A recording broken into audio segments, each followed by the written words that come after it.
दरवाज़ा बंद करते। मैं आज इलेक्शन कमीशन ऑफ पाकिस्तान ने जो रिपोर्ट रिलीज़ की है इमरान ख़ान के ख़िलाफ़ और पाकिस्तान तहरीक इंसाफ के फ़ॉरेन फंडिंग केस में, मैं आज उस पर बात करना चाहती हूँ।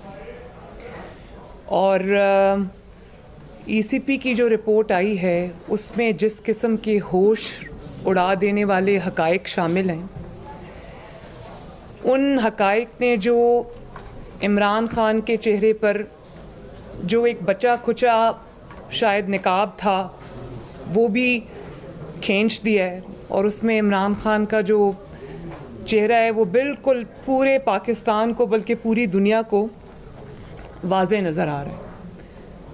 और वो इंकशाफात जो उस रिपोर्ट्स में हैं वो इस किस्म के इंकशाफात हैं कि उससे कौम का दिमाग चकरा के रह गया। इसमें कोई दो राय नहीं है, इसमें कोई शक नहीं है कि पाकिस्तान की तारीख़ के अंदर किसी सियासी जमात के ख़िलाफ़, किसी सियासी जमात के सरबराह के ख़िलाफ़, किसी लीडर के ख़िलाफ़ इस किस्म के इल्ज़ामात तो दूर की बात, मैं तो कहती हूँ इल्ज़ामात की जो नाकाबिले तरदीद जो सबूत सामने आए हैं, ये हमने कभी पाकिस्तान की तारीख़ में ये नहीं देखा। और आप ये देखें कि रिपोर्ट के जो सेलिएंट फीचर्स हैं उसके ऊपर तो मैं अभी आती हूँ, लेकिन आप देखें कि उसके ऊपर जवाब देने की बजाय आप अपनी जमात को ये कहते हैं कि जो ब्रांड इमरान ख़ान है उसको उजागर किया जाए अवाम के सामने। तो ब्रांड तो आपका बन चुका। ब्रांड आपका ये है कि नालायकी, नाअहली, करप्शन, झूठ, साजिश, लूट मार, होश रुबा महंगाई, माशी तबाही, बेरोज़गारी, गैर मुल्की गैर कानूनी फंडिंग के मुजरिम, ये है आपका ब्रांड। आवाम की रोटी छीनने का मुजरिम। इस मुल्क में हुकूमत नाम की अगर कोई चीज़ नहीं है तो ये है आपका ब्रांड। तो ये ब्रांड तो अब खुल के सामने आ चुका है। और अब आपकी जो जिस तरह से आप एस्केप करते रहे हैं, भागते रहे हैं, फ़रार इख्तियार करते रहे हैं, अब वो मौका आपको नहीं मिलेगा इंशाअल्लाह ताला। तो रिपोर्ट के ऊपर पहले आ जाएं।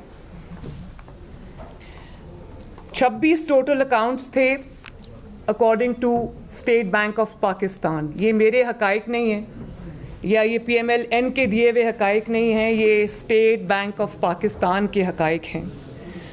26 अकाउंट्स थे टोटल, जिसमें से 18 अकाउंट्स एक्टिव थे PTI के स्टेट बैंक के मुताबिक, और उसमें से सिर्फ 4 जो थे वो PTI ने डिक्लेयर किए हैं इलेक्शन कमीशन ऑफ पाकिस्तान के सामने। और सिर्फ ये कि झूठ नहीं बोला, बल्कि इन्वेस्टिगेशन को सबोटाज करने की पूरी कोशिश की। सबसे पहले मैं कल इमरान ख़ान साहब का ट्वीट पढ़ रही थी और कहते हैं मैं बड़ा वेलकम करता हूँ और ये बड़ा अच्छा हुआ, ये हुआ। कुछ वज़रा के मैं बयानात सुन रही थी, उन्होंने कहा हम सुरखरू हुए। किस चीज़ में आप सुरखरू हुए? सबसे पहले तो आप भागते रहे 7 साल, आपने ताकत का, धौंस का, धांधली का इस्तेमाल किया इस फॉरेन फंडिंग केस को आगे चलने से रोका, आगे बढ़ने से रोका। और फिर जब आपको पता चल गया कि अब नागुज़ीर है और हक़ाइक़ सामने आएंगे, लोग इलेक्शन कमीशन से सवाल पूछ रहे हैं, तो आपने फिर रिपोर्ट रिलीज़ ना करने की बार बार कोशिश की और आपने उनको धांधली से, धौंस से, ताकत के ज़रिए आपने प्रेशराइज़ कराया कि रिपोर्ट ना रिलीज़ की जाए। तो फिर आप देखें कि इलेक्शन कमीशन की ज्यूरिसडिक्शन चैलेंज कर दी, उससे भी बात नहीं बनी, तो डिलेइंग टैक्टिक्स यूज़ किए, 7 साल से ताख़ीरी हरबे इस्तेमाल किए, कभी एक बहाना, कभी दूसरा बहाना, कभी तीसरा बहाना। अब वो मुझे याद आता है कि अगर आपने चोरी नहीं की तो तलाशी क्यों नहीं दे देते। लेकिन बात यह है कि तलाशी देने वाले वो लोग होते हैं जिनके अंदर कोई खौफ नहीं होता कि हमने कोई जुर्म किया। नवाज शरीफ की तरह सीना तान के तलाशी वो लोग देते हैं। तो आपने तलाशी दी तो नहीं, ज़बरदस्ती आपकी तलाशी ली गई और आपका बाल बाल चोरी में, झूठ में, साजिश में डूबा हुआ निकला। उसके बाद जब आपने रिपोर्ट पब्लिक ना करने की पूरी कोशिश की, दबाव डाले रखा ईसीपी के ऊपर, आपको फॉरेन फंडिंग मिली यूएस से, यूनाइटेड स्टेट्स ऑफ अमेरिका से, मिडल ईस्ट से, ऑस्ट्रेलिया से, कनाडा से, इंग्लैंड से, और आपने 2 कंपनीज पीटीआई ने एस्टैब्लिश की, एक टेक्सास में, एक कैलिफोर्निया में, 2010 और 2013 के दरमियान में। और इमरान खान साहब खुद उन दोनों कंपनीज के चेयरमैन थे। फिर कुछ कंपनीज ऑस्ट्रेलिया और कनाडा में भी थीं। और आपने, यानी कि जो भी हुआ, इमरान खान साहब क्योंकि चेयरमैन थे, उनके ज़ाती नोटिस में भी था, उनकी मर्ज़ी से हुआ, उनके कहने पे हुआ। फिर उस रिपोर्ट के मुताबिक आपने न सिर्फ झूठ बोला बल्कि डिलिबरेट कंसीलमेंट और मिस डिक्लेरेशन, यानी कि जानबूझकर आपने हकायक को छुपाया और आपने झूठ बोला, मिस डिक्लेरेशन दी आपने, और फॉल्स सर्टिफिकेट्स आपने दिए, जमा कराई ईसीपी के अंदर। और सब पीटीआई की लीडरशिप की डायरेक्शन पे, इमरान खान साहब की डायरेक्शन पे ये सब कुछ किया गया। और फिर बात यहीं पर ख़त्म नहीं होती। पीटीआई के जो जमात के पास जो ज़ाती इनके मुलाजिम थे, उन 4 मुलाजमीन के नाम पर आपने पैसे मंगवाए इल्लीगली, और ऑफिस स्टाफ के नाम पर मंगवाए। और उन 4 जो मुलाजमीन हैं जिनके नाम पर आपने गबन किया हुआ पैसा, धोखे से लिया हुआ पैसा, जो आपने लोगों से ईंठा पैसा, वो आपने अपने ज़ाती मुलाजमीन के अकाउंट्स में आपने मंगवाया, जिनका नाम है ताहिर इकबाल, मोहम्मद नुमान अफजल, मोहम्मद अरशद और मोहम्मद रफ़ीक। और ऑथराइजेशन किसने दी? ऑथराइजेशन दी इमरान खान साहब जो पार्टी चेयरमैन हैं, और आरिफ अलवी साहब ने उसकी authorisation the.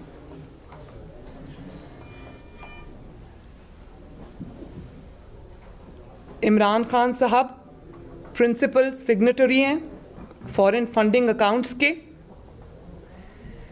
Being the chairman of the party, आपने false certificates, fabricated certificates ECP में जमा कराए। आपने सारी इंफॉर्मेशन कंसील की, छुपा के रखी, झूठ बोला। आज तक झूठ बोलते आ रहे हैं। और उसके बाद आपने किससे पैसे लिए, कौन से मुल्क से पैसे लिए, किस फॉरेन कंपनी से पैसे लिए, इल्लीगल फॉरेन फंडिंग, आज तक एक्सप्लेन नहीं किया कि कितना पैसा किस मुल्क से लिया, किस कंपनी से लिया, कहाँ इस्तेमाल किया, कहाँ से वो पैसा आया, कहाँ खर्च किया। और इस बात का भी जवाब आपको देना पड़ेगा कि एक तरफ आप ये इल्लीगल फंडिंग जो है वो इकट्ठी कर रहे थे, पैसे ले रहे थे, और दूसरी तरफ आप एक मुंतखब वज़ीर आज़म को 2014 में मुंतखब हुकूमत को हटाने के लिए, इल्लीगली अनकॉन्स्टिट्यूशनली हटाने के लिए आप कंटेनर पे सवार थे। वही पैसा जो आप छुपा के इधर उधर से मंगवा रहे थे फ्रॉड करके, वो आपने, और तो जहां खर्च किया है वो आपको हिसाब एक ना एक दिन तो देना पड़ेगा, लेकिन आपने वो एक मुंतखब हुकूमत के खिलाफ भी वो पैसा खर्च किया। बात यह है कि पाकिस्तान का कानून कहता है कि कोई भी जमात फॉरेन कंपनी से फंडिंग नहीं ले सकती, और जब आप फॉरेन फंडिंग से लेते हैं किसी फॉरेन कंपनी से, तो पाकिस्तान का कानून है कि उस जमात को कलअदम करार दे दिया जाता है, उस जमात को तहलील कर दिया जाता है। और आपने सिर्फ ये नहीं किया, अब आप ये देखें कि गैर मुल्की कंपनी से आपने पैसे लिए। एक कंपनी है जिसका नाम है वूटॉन क्रिकेट क्लब, उधर से आपको मिलियंस ऑफ डॉलर्स आए, $2.1 मिलियन टू बी प्रिसाइज, और उस कंपनी के मालिक हैं इब्राज ग्रुप वाले। उनकी कंपनी है ये, जो कि जिनके ऊपर एक बैनुल अक़वामी मुकदमा चल रहा है। और जब उनसे कहा गया, जो मुल्क उनसे पूछगिछ कर रहा है, जब उनसे कहा गया कि आप अपने किसी कॉन्टैक्ट का नंबर दें, तो उन्होंने इमरान खान साहब का नंबर दिया। इतनी क्लोज दोस्ती है, और उन्होंने आपको मिलियंस ऑफ डॉलर्स जो है आपको दिए, और वो आप इलीगली अनकॉन्स्टिट्यूशनली पाकिस्तान लेकर आए। और फिर कोई इनके डोनर हैं जिनका नाम है मुमताज़ अहमद साहब, उन्होंने आपको कई हज़ार डॉलर दिया, और उसके बदले मैंने पहली दफ़ा एक इमरान खान शख्स देखा है जिसने रिश्वत को, नेकेड रिश्वत को, जिसने डोनेशन का नाम दिया हो। और आपने रिश्वत उसने दी, आपने ली, वो बात तो अलग है, लेकिन देखें सबसे बड़ी जो यहाँ पर क्रिमिनल बात है, मुजरिमाना जहाँ पर आपने फेल किया, वो आपने ये किया कि एक तो आपने इलीगली लोगों से पैसे लिए, उसके बाद आपने सरकारी ख़जाने से, पाकिस्तान के अवाम के हार्ड अर्नड पैसे से, पाकिस्तान के अवाम के खून पसीने की कमाई से आपने उनको कॉम्पनसेट किया। उस $1000 जो मुमताज़ अहमद साहब ने इनको दिया, उसको आपने नथिया गली में एक होटल का लाखों डॉलर का कॉन्ट्रैक्ट पकड़ा दिया, और फिर उसको कोई स्पेशल पोजीशन भी अपनी हुकूमत में अता की। तो अगर आपने उस रिश्वत का कोई नेमुल बदल उनको देना था, तो आपको ये हक किसने दिया है कि आप आवाम के जो पैसा है और जो टैक्स पेयर का पैसा है, आप उस पे उनको कॉम्पनसेट करें और उनको फेवर्स दें? ये हक आपको किसने दिया? बात यह है कि इतनी बड़ी चोरियां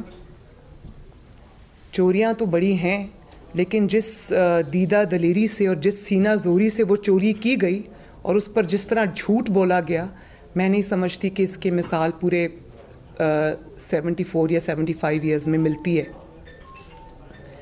और हमें क्या सुनाया जाता था? हमें बारहा मज़हब का नाम इस्तेमाल किया जाता था, अपने जो काले करतूत है उनको छुपाने के लिए मज़हब का लिबादा उड़ाया जाता था। ये भी सबसे बड़ा जुर्म है। हमें हज़रत उमर की रज़ी अल्लाह ताला अन्हु की कहानियाँ सुनाई जाती थीं, उनके किस्से कोट किए जाते थे, बार बार रियासत मदीना का जिक्र किया जाता था, और हमें कहा जाता था कि ताकतवर कानून के नीचे होगा तभी इस मुल्क में तब्दीली आएगी। तो मैं आज ये पूछना चाहती हूँ कि आपने अपनी ताकत और धौंस और धांधली का और इस्तेमाल करते हुए आपने क्यों 7 साल इस रिपोर्ट को रोके रखा? आपने क्यों इस जो इन्वेस्टिगेशन है उसको रोके रखा? आपने क्यों ईसीपी पर दबाव डाला कि वो इसको जो है वो ना इस पे आगे बढ़े, ना इसको रिलीज़ करे रिपोर्ट को? तो ताकतवर, जब आपके पास ताकत आई तो आपने ये इस्तेमाल किया ताकत का।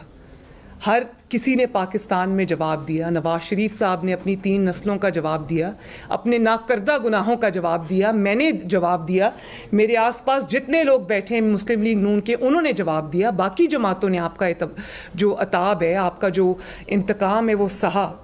आप में कौन से सुरखाब के पर लगे कि आपकी जब बारी आती आप चुप करके, झूठ बोल के, ताकत का इस्तेमाल करके आप एहतसाब से निकल जाते हैं? जब आपसे अभी बीआरटी का आज भी एहतसाब करने की इजाज़त नहीं दी जा रही, जो बीआरटी पेशावर में बनी है, उस पर भी आपकी हुकूमत सांप भर के बैठी है। उसके बाद आप आ जाएं, जो गैर मुल्की तोहफे आपने लिए, गैर मुल्की सरबराहों से लिए, और आपने क्या जवाब दिया पाकिस्तान के अवाम को कि मैं नहीं दूंगा जवाब, मेरा जो करना है कर लो। इसी तरह आपने ईसीपी की रिपोर्ट को भी रोक के रखा। और ना सिर्फ ये कि फॉरेन फंडिंग की जो आपने जिस तरह से झूठ बोला, गबन किया, आपने माफियाज की सरपरस्ती की। आटा माफिया, चीनी माफिया, एलएनजी माफिया, बिजली माफिया, आपने उन सबको नवाजा। आपके राइट लेफ्ट आगे पीछे सब उन लोगों की एक माफियाज की सरपरस्ती है और आपने उनको मजबूत भी किया और आपने उनकी तरफ से आंखें बंद किए रखी। पाकिस्तान के अवाम उसको भुगतते रहे। उन्हीं की वजह से ये महंगाई आज जो आप देख रहे हैं, महंगाई का जो सैलाब आया पाकिस्तान में, वो सब इमरान खान के माफियाज की वजह से आया।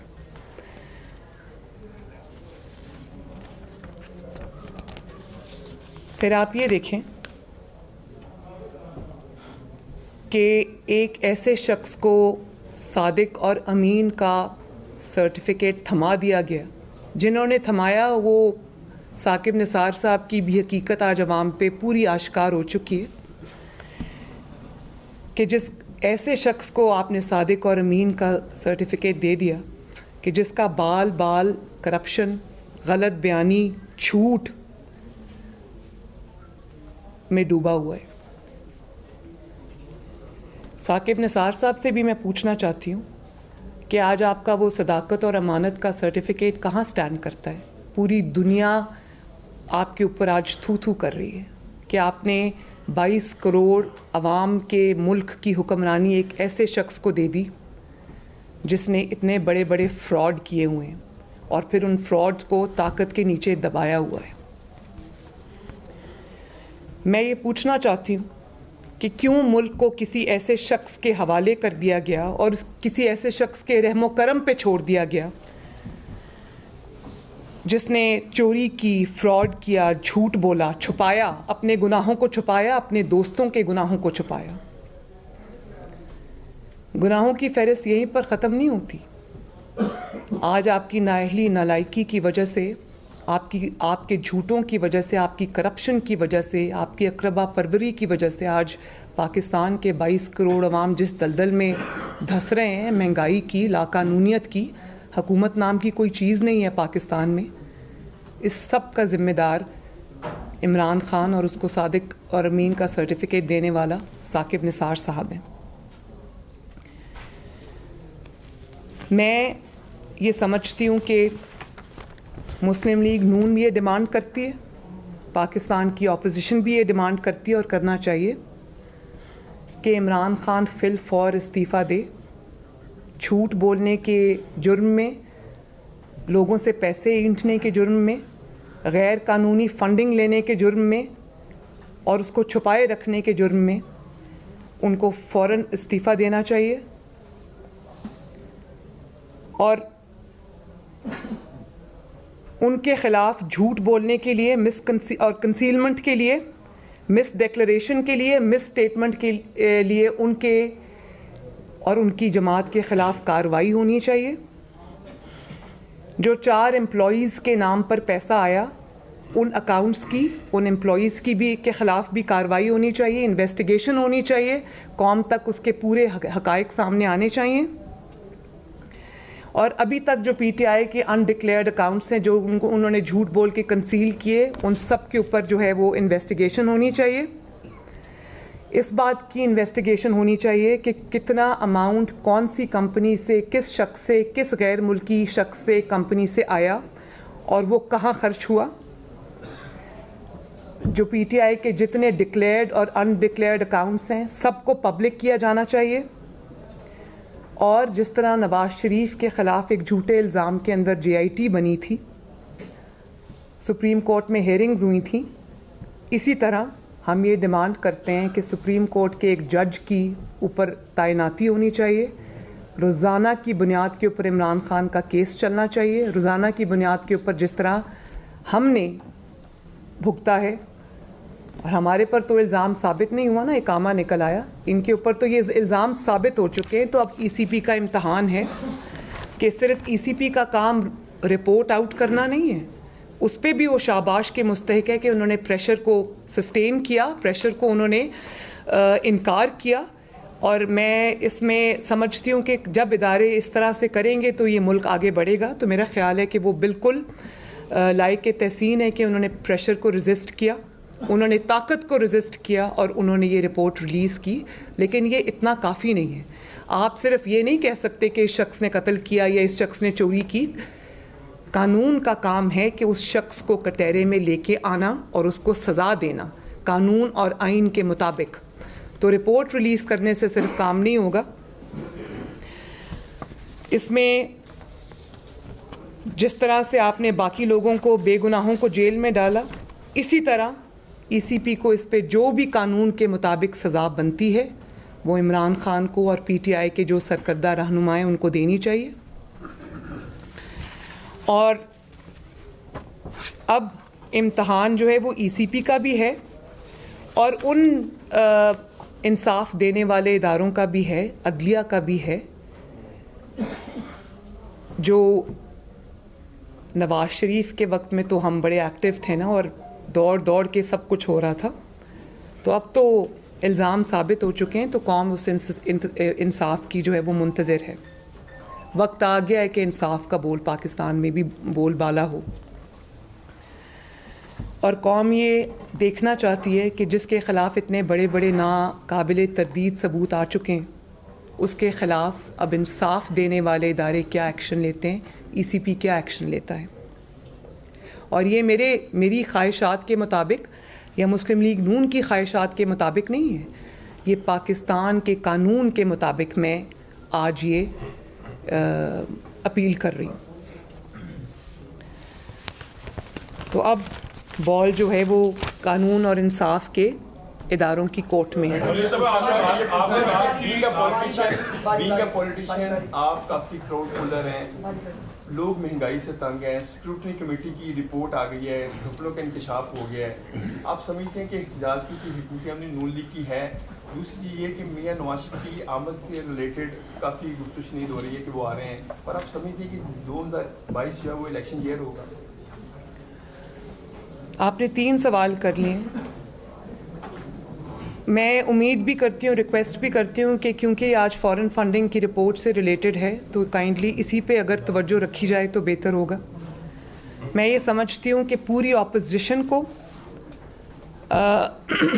इस पे न सिर्फ एहतजाज करना चाहिए बल्कि मेरा ख्याल है कि ये हमारा फ़र्ज़ है कि हम इतने बड़े गबन के ऊपर और उस पर जो झूठ बोले गए उसको कौम के सामने और ज़्यादा रखें और जो इंसाफ देने वाले इदारे हैं हम सब उनसे सवाल करें कि ईसीपी से ये सवाल करें कि इसके ऊपर ज़बरदस्त और कानून के मुताबिक एक्शन लिया जाए। अगर नवाज शरीफ साहब अडयाला जेल जा सकते हैं, कोट लखपत जेल में रह सकते हैं, नैब में रह सकते हैं, अगर उनकी बेटी कुछ किए बगैर जेल जा सकती है, शायद खाकान अब्बासी साहब, राना सनाउल्लाह साहब, शहबाज शरीफ साहब, हमजा शहबाज, ये सब अगर जेल गुजार के आ सकते हैं तो इमरान खान का भी ठिकाना, हम पर तो कुछ साबित नहीं हुआ, उन पर तो साबित हो चुका है।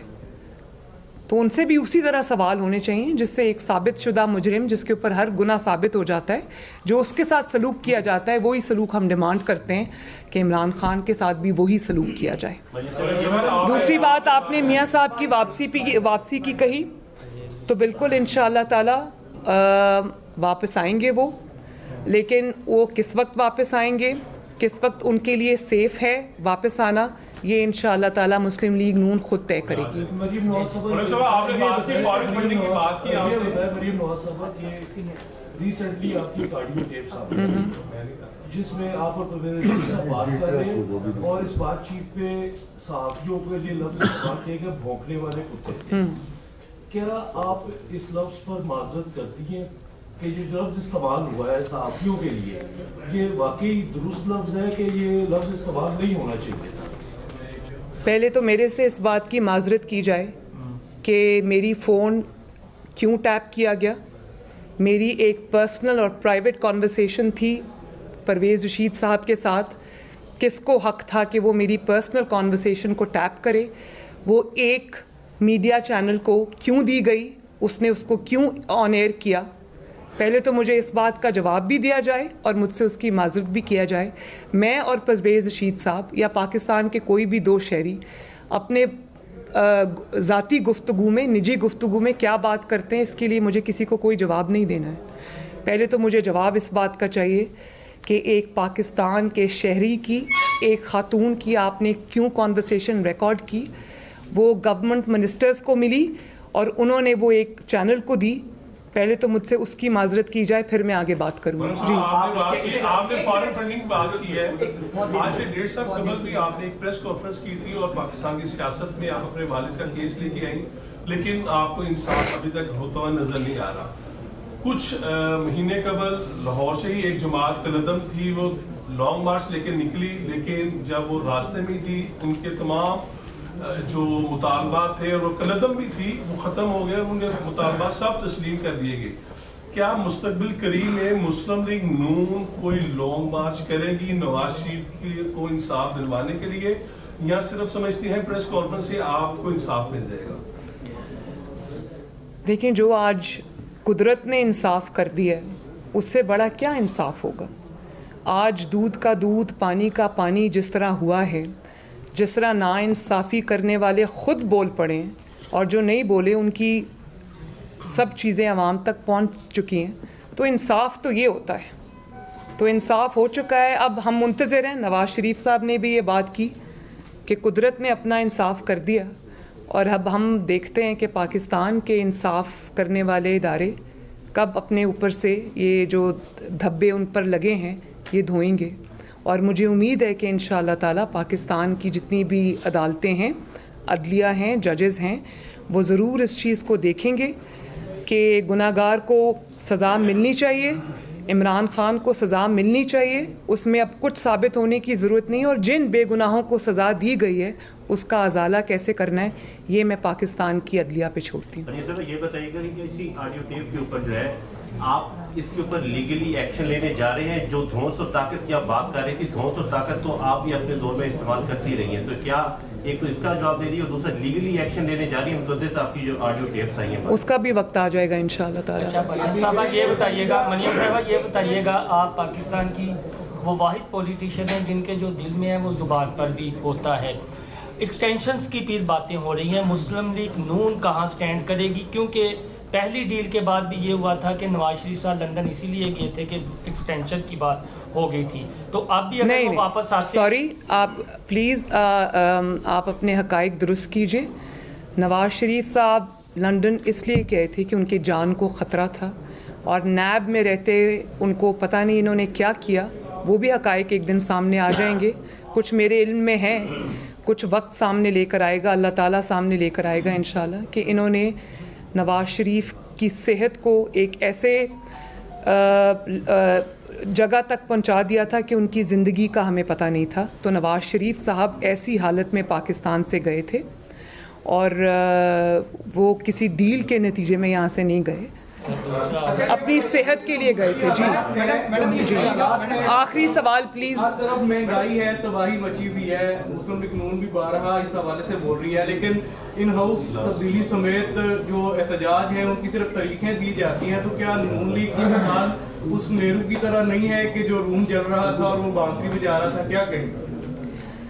देखिए, इंशाअल्लाह ताला एहतजाज तो हम करते भी रहे और बहुत पुरजोर एहतजाज भी हमने किए, आप ये नहीं कह सकते। लेकिन आप इस हुकूमत से आवाम की नफ़रत का अंदाज़ा लगाएं कि आवाम की इस कदर इस हुकूमत के ख़िलाफ़ नफ़रत है और इस कदर हुकूमत के ख़िलाफ़ सेंटिमेंट है कि वो अपोजिशन को भी कसूरवार करार दे रहे हैं कि अपोजिशन कुछ नहीं कर रही। तो ये उसकी नफ़रत का आलम है जो आवाम की इस हुकूमत और इमरान खान के साथ है। अच्छा, तो इंशाअल्लाह ताला पूरी कोशिश ये करनी भी चाहिए, अपोजिशन को सर जोड़ के बैठना चाहिए कि किस तरह से आवाम की शिकायत का अजाला हो और जितनी जल्दी हो उतना बेहतर। मैडम बता दें कि बार-बार मरियम नवाज की जो है वो टेप जो है वो सामने आती है, क्या वाकई लोग आपसे बहुत खौफजदा हैं कि बार-बार, और आपने एक दफा प्रेस कॉन्फ्रेंस में कहा था कि आपके पास भी वीडियोस हैं वो क्या लाएंगे सामने? यानी वो जायज़ है टेप करना साकिब निसार की जो ऑडियो? मैंने तो किसी की कोई टेप नहीं लेकिन की। वो मैंने किसी की कोई टेप नहीं की। वो नासिर भट्ट तो नून लीग का ही है ना? नहीं, लेकिन वो मैंने नहीं की भाई। वो तो चीज़ें आ जाती हैं सामने, कुदरत का अपना तरीका है लेके आने का। लेकिन आप उन टेप्स को मेरी टेप्स के साथ, उसका तो मवाजना बनता ही नहीं है। मेरी ज़ाती गुफ्तगू है किसी के साथ, उसमें कोई किसी के ख़िलाफ़ साजिश नहीं है, किसी के ख़िलाफ़ कुछ वो नहीं है, तो एक तो उनका मुआवजा नहीं बनता। और दूसरी बात ये कि ये चीज़ें ये मेरे करने से नहीं हुई, ये उधर से आई हैं सब। बस आखिरी जी के आने जो कल उसके अंदर उन्होंने डील की बातें की और उनके सामने लेकर इससे हमारी बात हो रही है। तो अयाज सादिक ने पिछले दिनों कहा था कि गैर सियासी लोगों के साथ मुलाकातें हमारी जारी हैं। तो कौन से लोग आप लोगों से मुलाकातें करें, कौन सी डील्स आप लोगों के साथ हो रही है? भाई मुझे ऑनेस्टली नहीं पता कि जो अयाज सादिक साहब ने क्या बात की है और किसकी तरफ उनका इशारा था, मैं नहीं जानती। जब तक मैं उनसे ना पूछ लूं मैं उसके बारे में कुछ कह नहीं सकती। तो उन्होंने जवाब दे दिया आपको। और मैं आपको एक बात बता दूं और कि डील की ज़रूरत उन लोगों को होती है जिनकी आवाम के अंदर जड़ें नहीं होती और जो डील की तरफ देख रहे होते हैं। जैसे इमरान खान ने 2018 के इलेक्शन से पहले जो भी किया वो सबके सामने है। जब आप सारे बाई इलेक्शंस उठा के देख लें, आप आवाम का सेंटिमेंट उठा के देख लें, सब जब नून लीग के हक़ में है, अल्हम्दुलिल्लाह नून लीग की आज याद सबको आ रही है, नवाज शरीफ साहब की, शहबाज शरीफ साहब की याद सबको आ रही है और लोग उनको ये आवाज़ दे रहे हैं और ये कह रहे हैं कि जिस तरह आपने मुल्क को 2013 में ठीक किया था अल्लाह ताला के फजल करम से, इस महंगाई से, इस लाकानूनियत से, इस नालायकी और नाअहली से निजात पाने के लिए लोग अब दोबारा नवाज शरीफ साहब और शहबाज शरीफ साहब की तरफ देख रहे हैं। तो हमें किसी डील की ज़रूरत नहीं है। हाँ, मुस्लिम लीग नून सिर्फ एक चीज़ चाहती है, एक चीज़, और वो है फ्री एंड फेयर इलेक्शन, क्योंकि अल्लाह ताला के बाद हमें पाकिस्तान की आवाम पे भरोसा है। Thank you. पाकिस्तान मुस्लिम लीग नून की नायब सदर मरियम नवाज प्रेस कॉन्फ्रेंस कर रही थी। वो कहती हैं कि इमरान खान का चेहरा पूरे पाकिस्तान को वाज़ेह नज़र आ रहा है। जिस तरह आप पहले भागते रहे, इस बार आपको भागने का मौका भी नहीं मिलेगा।